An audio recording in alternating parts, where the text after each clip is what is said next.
ഏറെ നാളത്തെ കാത്തിരിപ്പിനൊടുവിൽ ആലപ്പുഴ ചങ്ങനാശ്ശേരി റോഡിലെ പണ്ടാരക്കുളം മേൽപ്പാലം ഗതാഗതത്തിനായി തുറന്നുകൊടുത്തു. MLA തോമസ് കെ തോമസ് ഉദ്ഘാടനം നിർവഹിച്ചു. റോഡിന്റെ നിർമ്മാണ പ്രവർത്തനം 2022 ആരംഭിച്ച് 2023 അവസാനത്തോടുകൂടി പൂർത്തീകരിച്ചു. എന്നാൽ മേൽപ്പാലവും KCB ടവർ ലൈനുമായി വേണ്ടത്ര അകലമില്ലാത്തതിനാൽ ഗതാഗതത്തിന് തുറന്നുകൊടുക്കാൻ സാധിച്ചില്ല. സാങ്കേതിക തടസ്സങ്ങളെ തുടർന്ന് KCB ടവറിന്റെ ഉയരം കൂട്ടുന്ന പ്രവൃത്തികളും വൈകിയിരുന്നു. പാലം തുറന്നുകൊടുത്തതോടെ AC റോഡിൽ ഏറ്റവും അധികം ഗതാഗതക്കുരുക്കുണ്ടാകുന്ന ഭാഗത്തെ പ്രശ്നമാണ് പരിഹരിക്കപ്പെട്ടതെന്ന് MLA തോമസ് കെ തോമസ് പറഞ്ഞു.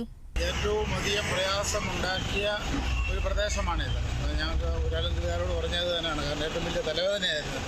അതിനെല്ലാം പൂർത്തീകരിച്ചുകൊണ്ട് ഇന്ന് ഞങ്ങൾ ഔദ്യോഗികമായിട്ട് അത് തുറന്നു കൊടുത്തിരിക്കുകയാണ്. മേൽപ്പാലത്തിനു താഴെയുള്ള റോഡിലൂടെ വാഹനങ്ങൾ പോകാൻ സൗകര്യം ഒരുക്കിയിരുന്നുവെങ്കിലും രൂക്ഷമായ ഗതാഗതക്കുരുക്കാണ് അനുഭവപ്പെട്ടിരുന്നത്.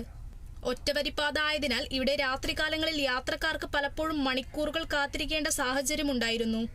മേൽപ്പാലം തുറന്നുകൊടുത്തതോടെ ഓണക്കാലത്തെ തിരക്കിനൊരു പരിധിവരെ പരിഹാരമാകും. Kerala vision news, Alappuzha.